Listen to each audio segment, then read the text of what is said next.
There we go. Now I've got one seedling per plant. What am I talking about? Seedling per plant. Okay. Hi everybody, welcome to or back to my channel. Today we're going to be talking about thinning seedlings.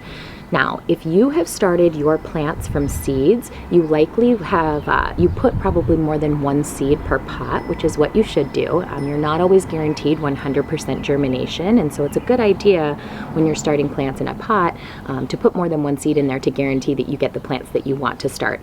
And so in this case, 3 of my seeds germinated, and as you can see, I've got 3 plants in this pot. Now, the reason that you want to thin your seedlings is because this is too many plants for this size pot, first of all. Second of all, if you have more than one plant per pot, your plants are going to be competing. They're going to be competing for water, they're going to be competing for light, they're going to be competing for nutrients, and most importantly, they're going to be competing for space. You want to make sure that your plants have adequate space to grow so that they can grow into very strong and healthy, productive plants. So this is a mistake that I see a lot of first-time gardeners making. They get really excited that their seeds have germinated and they're like, wow, look at all these plants. I've got so many popping up, and then they go and plant this, and then their plants either choke each other out or they don't grow as big and as productive as they could. They're not setting out the yields that they should, and that's because they didn't give them enough space to grow. So you are going to thin seedlings whether you have started more than one in pots or whether you've direct sowed your seeds into the ground. And so I'll take you over to the garden and I'll show you both of these. But to thin, it's really super simple. All you're going to do, I'm going to show you here, you're going to choose which plant you want to keep. And so in this case, I've got 3 plants. This one here is very clearly smaller than the other ones, okay? So he's gonna go. And then out of these 2, they're pretty much equally as healthy, equally as large, equally as strong. And so I'm just gonna pick the one that's the closest to the center, which is gonna be this one. And so that one is going to go. And so how you thin is you're just going to take your clippers and you're going to go as close to the soil line as possible, and you're just going to snip, and that's it there. Again, these 2 plants look pretty much the same as far as health goes. They're both roughly the same size. They've got a lot of really nice leaves, and so I'm going to pick this one because it's closest to the middle. And so when I transplant it, that's why I picked that one. So I'm going to again go into the soil line as close as possible and just snip. Now these 2 plants that I just snipped off they're done. They're not going to regrow, and it's always it's kind of a bittersweet moment in gardening where I know that these are perfectly viable plants and they're perfectly viable food sources, and I have to destroy them, but I know that I have to do that in order to have healthy plants. And so I kind of always tell myself, you know what, these are going to go into my compost bin, and one way or the other, they're going to make it into the garden. So just instead of making it into the garden as a full plant, they are going to make it into the garden as soil and as nutrients. So that always makes me feel a little bit better, but it's just kind of one of the necessary downsides of gardening, I guess.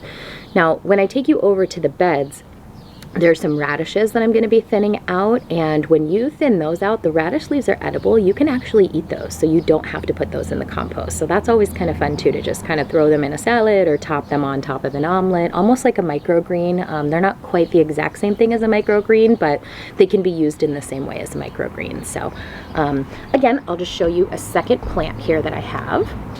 So again, this plant, as you can see, there were only 2 in here, and when you look at the 2 of them, this one is just a little bit smaller, this one's a little bit taller, this one's also a little bit more in the center, so I'm gonna choose this one to go. So sometimes it's really obvious which one you're choosing, sometimes it's not, sometimes you just kind of have to pick one. Now, you really want to resist the urge to grab this and pull it out. I know that is tempting, but the reason you do not want to do that is that these are still baby plants. Their roots are still very tender. They're still developing. You don't want to damage any sort of root growth that's going on down there. So you want to make sure that you are using clippers to snip them or your nail to pinch them off.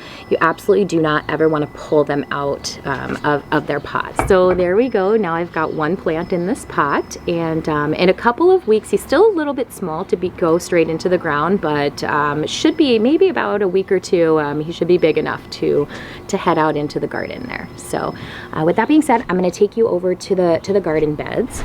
Okay, so we're back here in my garden beds, and I'm going to show you how I would thin out plants that I directly sowed into the ground. So I have 2 rows of radishes growing here. One of the rows I've already thinned out, and then the other one we're going to be thinning out together.